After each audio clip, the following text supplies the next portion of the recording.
Une nuit, un homme raconte avoir vu le ciel s'ouvrir comme si l'univers retenait son souffle. Pas une étoile, pas un nuage, seulement une lumière immense, d'une pureté difficile à décrire. Au même moment, une vague puissante semblait envelopper le monde entier, sans violence, juste comme un rappel de l'immensité de la création. Et au cœur de ce moment, une voix, douce, rassurante, empreinte de sagesse, appelait deux personnes par leur nom. Le Mahdi, et une femme qu'il appelait la Houri. Pourquoi eux? Pourquoi maintenant? Et surtout, que peut nous apprendre cette vision sur le Mahdi, son mariage, et la question mystérieuse de toutes, peut-on réellement percevoir Dieu en rêve? Reste jusqu'à la fin. Ce que tu vas entendre pourrait transformer ta compréhension du monde spirituel. Mais avant de poursuivre cette révélation de foi, abonne-toi pour recevoir d'autres rappels lumineux et partage ces messages de sagesse avec bienveillance autour de toi. Et si tu le souhaites, indique en commentaire de quelle ville ou de quel pays tu nous regardes. Ta présence renforce cette belle communauté de réflexion, de paix et de respect mutuel. La vision du déluge, un message direct aux cœurs éveillés. L'eau s'étendait à perte de vue. Pas un lac paisible, ni une rivière tranquille, mais un océan impressionnant, imposant, semblant vouloir englober le monde entier. Chaque vague reflétait l'immensité de l'univers. Chaque éclat de lumière sur la surface agitée rappelait la profondeur de la réalité. Pourtant, ce n'était pas la peur qui dominait le cœur du Mahdi et de cette femme à ses côtés. C'était une certitude, une conviction silencieuse qui, malgré le vacarme des flots, murmurait « Vous êtes protégés, vous êtes guidés, vous êtes… » Le rêve, s'il pouvait être nommé ainsi, était une leçon en soi. L'eau n'était pas simplement un élément redoutable. Elle incarnait les épreuves du monde, les responsabilités, les crises personnelles qui surgissent sans prévenir, comme des éclairs dans la nuit. Chaque goutte semblait lourde, chaque vague mettait à l'épreuve la lumière de l'espoir. Les bâtiments paraissaient engloutis, les routes disparaissaient sous le flux continu, et pourtant, eux avançaient. Main dans la main, ils progressaient. Non pas avec l'assurance naïve que tout serait simple, mais avec une force née d'une conviction profonde, celle que l'épreuve n'était pas une punition, mais un passage vers la sagesse. Le Mahdi n'était pas seulement un guide spirituel, il était une lumière, capable d'inspirer ceux qui s'étaient égarés dans leur propre tempête. Et la femme à ses côtés, son égale, son miroir, partageait cette énergie silencieuse, cette résilience innée qui rendait l'impossible possible. Chaque pas était un défi, chaque respiration, un acte de foi. L'eau frappait leur visage, les emportait parfois, mais jamais complètement.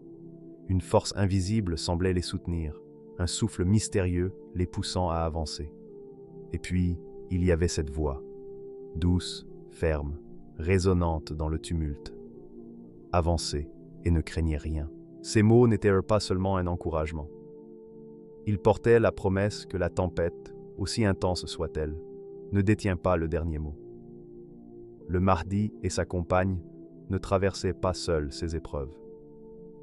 Une présence supérieure veillait sur eux, guidait chacun de leurs gestes, chaque décision, chaque mouvement. On peut se demander pourquoi ce déluge se manifestait dans un rêve. Pourquoi l'esprit choisit-il l'eau pour symboliser les épreuves?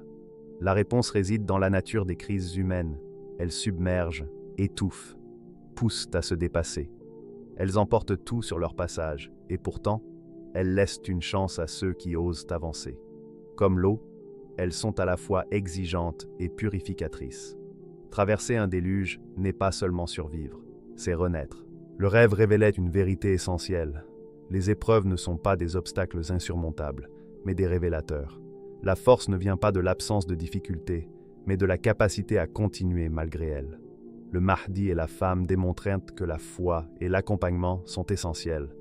Même les plus guidés ne traversent pas seuls leur tempête. L'écoute des signes, comme cette voix mystérieuse, et le soutien mutuel sont des clés pour surmonter l'adversité. À mesure qu'ils avançaient, le paysage changeait. Les vagues perdaient leur noirceur, le tonnerre s'éloignait, et la lumière perçait à travers les nuages. Ce n'était pas la fin du déluge, mais une transformation de la perception. Là où l'on voyait chaos et désespoir, ils voyaient un chemin, un passage, une invitation à la confiance. Le message était clair. L'orage est réel, mais il n'a de pouvoir que si l'on se laisse submerger. Chaque détail de cette vision portait un enseignement. La main serrée, le pas synchronisé, le souffle calme au milieu de la tourmente, tout témoignait de l'importance de l'équilibre entre force intérieure et guidance divine. Les épreuves n'étaient pas là pour briser, mais pour révéler. La résilience n'est pas innée, mais une pratique, un engagement envers soi-même et envers Allah.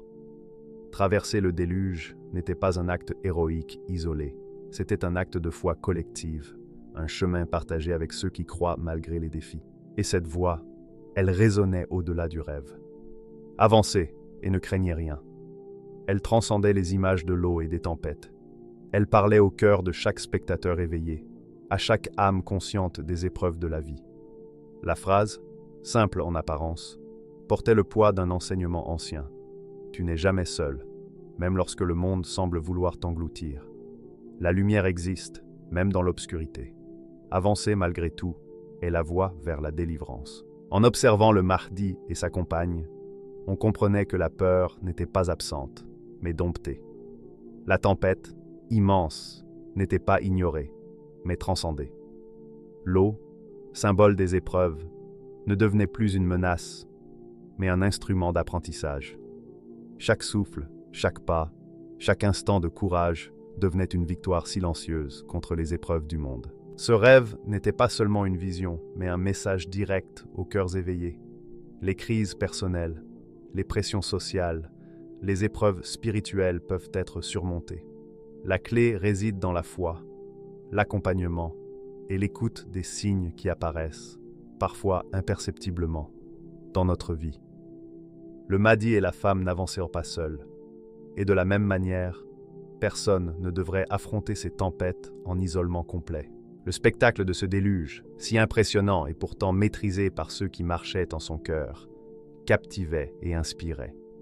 Il rappelait que la puissance ne réside pas dans la force brute, mais dans l'harmonie entre courage intérieur et guidance divine. La foi n'est pas un refuge passif.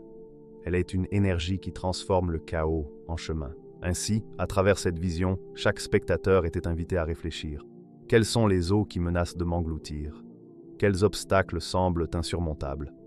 Et surtout, suis-je prêt à tendre la main à ceux qui marchent à mes côtés, à écouter la voix qui murmure dans le tumulte et à avancer, sans peur, malgré tout?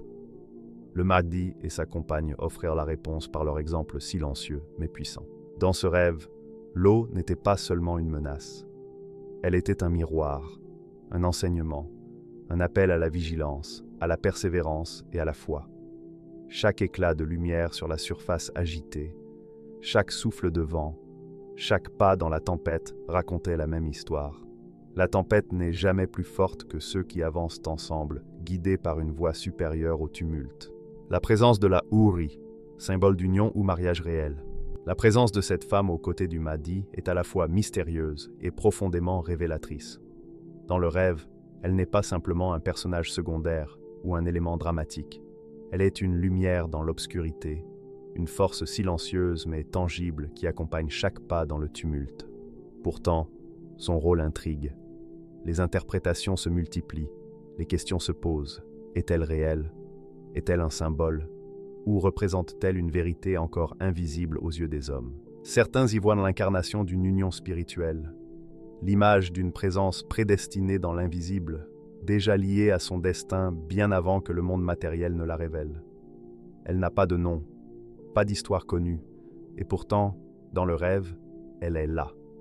Sa main dans celle du Mahdi, son regard qui semble comprendre au-delà des mots, tout cela témoigne d'une intimité qui dépasse le tangible.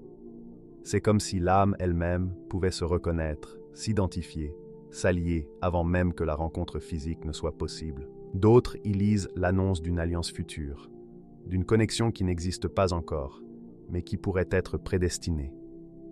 Le rêve devient alors prophétique. Il montre ce qui pourrait être, non ce qui est. La femme ne représente pas seulement un soutien dans l'épreuve, elle est le miroir d'un lien à venir, un pacte d'âme à âme. Le Mahdi, en traversant les tempêtes accompagnées de cette présence, nous enseigne que la destinée ne se vit pas en solitaire. Même celui qui porte un message universel n'est pas exempt de l'expérience de l'amour, de la confiance et de la complicité. Dans toutes les interprétations, le message est clair. La solitude n'est pas inscrite dans le chemin du Mahdi. Son parcours, aussi exigeant soit-il, se vit à deux. Chaque épreuve devient plus supportable, chaque obstacle plus compréhensible, chaque victoire plus pleine lorsqu'elle est partagée. La Houri, qu'elle soit symbole ou réalité future, incarne l'idée que l'épreuve spirituelle n'est jamais isolée. Elle enseigne que la complétude et le soutien mutuel sont essentiels pour traverser les tempêtes de l'âme. Il est fascinant de constater combien cette figure féminine touche ceux qui observent le rêve. Peut-être parce qu'elle illustre une vérité universelle. Nous avons tous besoin d'alliés dans nos épreuves, qu'ils soient visibles, invisibles, physiques ou spirituels. Dans le cas du Mahdi, l'accent est mis sur une union qui dépasse le simple partenariat humain. Cette présence suggère un équilibre subtil entre force et douceur, puissance et écoute, guidance et réceptivité. Elle montre que le leadership spirituel, même extraordinaire, n'abandonne jamais la dimension humaine de l'amour et du soutien. Les détails sont significatifs. Leur démarche synchronisée dans le déluge, la manière dont ils avancent, sans se parler, mais avec une compréhension silencieuse, révèle une harmonie qui transcende les mots. Ce lien invisible dépasse l'explication rationnelle. Il appartient à un plan plus subtil, celui des âmes qui se reconnaissent et se soutiennent. L'eau, symbole des épreuves, devient un terrain d'union, une métaphore de la force qui naît lorsque deux êtres avancent côte à côte dans la tempête. La vision pose donc une question essentielle pour l'esprit éveillé. Qu'est-ce que l'union véritable? Est-ce un mariage matériel, un contrat social ou religieux? Ou est-ce une connexion plus profonde, spirituelle, qui précède et transcende l'existence terrestre? Le rêve du Mahdi semble privilégier cette deuxième interprétation. Il montre que l'union n'est pas un simple événement de la vie, mais un état d'être, un alignement des âmes face aux défis les plus exigeants. Même dans le silence de la vision, la présence de la Houri communique. Elle parle de confiance, de partage et de courage. Elle rappelle que la force d'un individu, aussi exceptionnelle soit-elle, prend tout son sens lorsqu'elle est intégrée à une relation d'équilibre et de soutien mutuel. Le Mahdi, dans cette lumière, n'est pas un héros solitaire. Il est un partenaire, un guide et un compagnon, avançant avec la certitude que l'épreuve se vit mieux à deux. Le rêve ouvre aussi une perspective plus large pour le spectateur. Il invite chacun à réfléchir à ses propres alliances et à la manière dont nous affrontons nos défis. Sommes-nous prêts à reconnaître les figures de soutien dans notre vie, visibles ou invisibles? Sommes-nous capables de tendre la main et de recevoir l'aide qui nous est offerte? La Houri symbolise cette capacité universelle à trouver l'âme qui marche avec nous, à reconnaître le miroir de notre destinée dans le monde matériel ou spirituel. Ainsi, la vision de la Houri n'est pas seulement une question de futur mariage ou de symboles abstraits. Elle est un enseignement sur l'interdépendance, la reconnaissance de la force de l'autre et la beauté de la complicité qui rend l'épreuve non seulement supportable, mais lumineuse. Elle montre que même l'élu, même celui qui porte un message immense, a besoin d'un soutien et d'un amour qui dépassent le monde matériel. La solitude n'est pas un passage obligé. Le partage est une condition de l'accomplissement. Enfin, cette figure invite à la patience et à la foi. Si elle représente une alliance future, elle enseigne que les choses précieuses ne se manifestent pas instantanément. Elle demande préparation, discernement et ouverture. Si elle est symbole, elle rappelle que la force intérieure se nourrit de l'harmonie et du soutien mutuel. Dans tous les cas, la vision affirme avec force que l'épreuve se vit à deux et que le chemin du Mahdi, aussi solitaire qu'il puisse sembler à première vue, est intrinsèquement partagé. Le passage de la barrière tranchante, la fin des blocages. Le déluge continuait de rugir autour d'eux, chaque vague frappant le ciel et la terre, chaque souffle du vent semblant mettre à l'épreuve l'âme elle-même. Et pourtant, au cœur de ce tumulte, un obstacle surgit, inattendu et impressionnant. Un filet métallique, dense et structuré, dressé comme une muraille subtile mais tangible, se tenait sur leur chemin. Ses mailles reflétèrent la lumière d'une manière froide et intense, symbolisant les peurs et les résistances accumulées depuis longtemps. L'air vibrait d'une tension invisible. Qui oserait traverser ce barrage symbolique sans reculer? Le Mahdi s'arrêta un instant, seulement pour observer et comprendre ce qu'il devait faire. Dans son regard, aucune hésitation, aucun doute. Il savait que cette barrière n'était pas qu'un obstacle matériel. Elle représentait toutes les limitations imposées par la vie, les chaînes invisibles de l'esprit, les blocages personnels ou sociaux qui freinent l'avancée vers l'inconnu. Ceux qui regardaient de loin ne voyaient qu'un filet, mais pour lui, c'était la manifestation des résistances et des peurs humaines accumulées. Puis il bougea. Avec calme et détermination, il traversa le filet. Chaque maille cédant semblait résonner comme un accord parfait, comme si l'univers lui-même saluait ce passage. La Houri, à ses côtés, suivit immédiatement, main dans la main, en parfaite synchronisation. Ensemble, ils franchissaient non seulement un obstacle symbolique, mais un seuil intérieur, celui de la libération et de la transformation. La signification de ce passage est profonde. Cette barrière représente tout ce qui limite la progression. La peur de l'inconnu, les restrictions imposées par autrui, les murs intérieurs que l'on construit pour se protéger. Le rêve montre que ces obstacles peuvent être dépassés. La percée n'est pas simplement un geste physique, elle est révélatrice et nécessaire. Les limitations qui semblaient insurmontables tombent, et l'espace qui s'ouvre devant eux devient une voie ouverte, prête à être parcourue. Le spectacle est frappant. L'eau circule à travers le filet, transformant ce symbole de résistance en simple souvenir du passé. La lumière change, passant du gris menaçant à une clarté douce, mais naissante. Ce n'est pas la fin des épreuves, mais une transition. Elles prennent une forme moins pesante, moins intimidante. Ce passage marque la fin d'une période d'enfermement intérieur et ouvre une nouvelle phase plus lumineuse. Le Mahdi ne traverse pas seul, et c'est là que réside une autre dimension du message. La Houri le suit, non par obligation, mais par complicité et reconnaissance d'un lien qui dépasse l'épreuve elle-même. Leur union devient le vecteur de la libération. Ensemble, ils incarnent la force qui permet de dépasser les obstacles, la coopération qui transforme les défis en possibilités. Le rêve suggère que la progression personnelle est toujours facilitée par la connexion et le soutien mutuel. Chaque maille du filet symbolise un blocage, les limitations perçues, les résistances de l'esprit, les croyances figées. Traverser cette barrière devient une victoire sur soi-même, une affirmation que la foi et la détermination peuvent surmonter même les obstacles les plus solides. Le fait que la Houri suive immédiatement souligne que la libération se vit toujours en partage. Elle se co-crée avec la présence attentive et bienveillante de l'autre. Le passage de la barrière marque également un moment de révélation intérieure. Les blocages qui paralysaient l'action s'effacent, non par miracle, mais par le courage et la décision consciente. La route, auparavant fermée, s'ouvre comme si elle avait toujours été disponible, révélant que les obstacles étaient moins des murs réels que des illusions de limitation, des projections de peur et d'incertitude.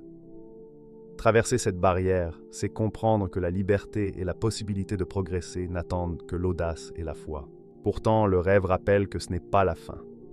Les tempêtes continuent, l'eau circule autour d'eux, mais le chemin est désormais dégagé, la route ouverte. La fin des blocages ne supprime pas les épreuves, elle transforme la manière de les affronter. Ce qui semblait insurmontable devient traversable. Ce qui paralysait devient un défi stimulant. L'époque d'enfermement est close, et une nouvelle phase, plus vaste et plus lumineuse, commence. Ainsi, la barrière tranchante n'est pas seulement un obstacle matériel dans le rêve. Elle est une métaphore universelle. Elle parle à chaque spectateur éveillé. Les limitations et résistances existent, mais elles ne sont pas éternelles. Avec courage, foi et accompagnement, elles peuvent être traversées et dépassées. Le passage de la barrière symbolise cette libération, le moment où l'impossible devient possible et où le chemin de l'accomplissement s'ouvre enfin. L'apparition au cœur de la montagne, une élévation après la tempête. La vision atteint son apogée lorsque le Mahdi et la Houri surgissent au cœur de la montagne, comme si la roche elle-même avait façonné un balcon naturel pour les accueillir. Ce n'est pas un hasard visuel. La montagne, dans l'imaginaire des rêves et des symboles, n'est jamais un simple décor. Elle est un langage silencieux, un message gravé dans la pierre et le vent, un rappel de ce qui est stable et immuable. Émerger du flanc de la montagne après avoir traversé le déluge traduit une transformation profonde. Les eaux tumultueuses, qui semblaient tout engloutir, deviennent un souvenir derrière eux. L'élévation n'est pas seulement physique, elle est intérieure. Là, sur ce balcon de pierre, le Mahdi et la Houri incarnent l'aboutissement de l'épreuve et le début d'une perspective nouvelle. La hauteur de la montagne symbolise le regard élargi, la vision claire, la compréhension qui naît après la tempête. La stabilité est un autre langage de la montagne. Là où les vagues bougeaient tout, où chaque souffle semblait emporter la certitude, la roche est immuable. Elle offre un ancrage, un point fixe dans le tumulte du monde. Être au sommet, ou même à mi-hauteur, signifie que l'on a trouvé une position intérieure solide. Le Mahdi, avec la Houri à ses côtés, n'est plus à la merci des forces extérieures. Cette protection n'est pas seulement physique, elle est spirituelle, émotionnelle et symbolique. La montagne est aussi un lieu de retrait et de contemplation. Dans les traditions spirituelles, elle incarne le refuge, l'espace où l'âme peut se reconstruire, où l'introspection devient possible après les épreuves. Le balcon naturel où ils apparaissent n'est pas un simple point de vue. C'est un espace sacré où le monde peut être observé sans être submergé, où la tempête peut être contemplée à distance. Le Mahdi et la Houri deviennent les témoins de leur propre ascension, et le spectateur avec eux. Mais au-delà de la stabilité et de la protection, la montagne révèle le dévoilement. Ce qui était caché sous les eaux du déluge, ce qui était obscurci par la peur et la fatigue, s'illumine enfin. La perspective change. Le chemin parcouru n'est plus seulement un souvenir difficile, mais un apprentissage précieux. Chaque épreuve trouve sa signification. Chaque obstacle surmonté devient un jalon vers la clarté. La montagne montre que l'élévation est toujours précédée de l'épreuve. Le tumulte laisse place à la respiration, à la vision et à la contemplation. Le spectateur peut presque sentir le contraste. La densité oppressante de l'eau contre l'air frais et léger de la hauteur, le tumulte incessant contre le silence stable, l'incertitude contre la certitude tranquille. Ce passage symbolise l'évolution de l'âme et de la conscience, de la survie dans l'épreuve à l'élévation dans la compréhension. Le Mahdi et la Houri ne sont plus des participants passifs du déluge. Ils sont les témoins et les bénéficiaires d'une transformation complète. Cette scène contient également un message universel. Tout être, après avoir traversé ses tempêtes personnelles, peut atteindre un lieu de clarté et de force intérieure. La montagne rappelle que la vraie élévation n'est jamais un miracle instantané, mais le résultat d'une traversée consciente des épreuves. Chaque obstacle, chaque blocage surmonté devient un escalier invisible qui mène à la hauteur, à la perspective et à la sérénité. Enfin, l'apparition sur la montagne symbolise un point de convergence. Hauteur, stabilité, protection et dévoilement se rejoignent ici. Le Mahdi et la Houri incarnent cette union entre force et sagesse, courage et contemplation, action et recul. La scène offre au spectateur un moment de respiration et de réflexion. Après la lutte, après le tumulte, vient l'élévation. L'âme, purifiée par les tempêtes, peut enfin s'étendre et embrasser la vision complète de son parcours. Dans ce rêve, la montagne devient plus qu'un lieu. Elle est un état de conscience, un symbole de l'accomplissement après l'épreuve. Elle montre que l'élévation n'est jamais donnée par hasard, mais qu'elle surgit naturellement lorsque l'on traverse avec courage et constance les torrents qui semblaient vouloir nous engloutir. Le Mahdi et la Houri, sur ce balcon de pierre, sont l'image vivante de cette ascension. Une élévation silencieuse, solide, lumineuse, après la tempête. Peut-on réellement voir Dieu en rêve, ce que disent les savants? Le rêve atteint ici une dimension que beaucoup hésitent à nommer, celle de la rencontre avec le divin. Peut-on réellement voir Dieu en rêve? La question est délicate, sensible et pourtant centrale pour comprendre la portée de ce que le Mahdi et sa compagne ont traversé. Les savants, à travers les siècles, se sont penchés sur cette expérience avec prudence et profondeur. Leur consensus est clair. La vision de Dieu dans son essence absolue est impossible pour l'esprit humain. La rencontre n'est jamais littérale, mais elle peut être symbolique, adaptée à la perception du rêveur. Cette adaptation est essentielle. Dans les rêves, l'infini, le transcendant et l'indescriptible ne peuvent être perçus directement.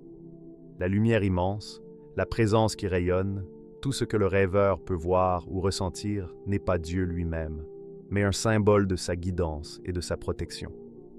Les savants insistent, Dieu se manifeste dans le rêve sous une forme compréhensible, afin que le rêveur puisse recevoir le message.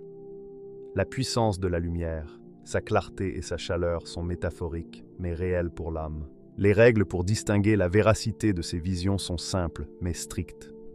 Si le rêve inspire paix, patience, courage, sagesse ou conformité à la loi, alors il est considéré comme un signe de Dieu.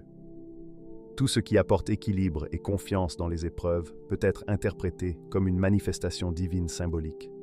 En revanche, si le rêve contredit les enseignements sacrés ou pousse à l'égarement, il ne provient pas de Dieu, mais d'une illusion ou d'une imagination.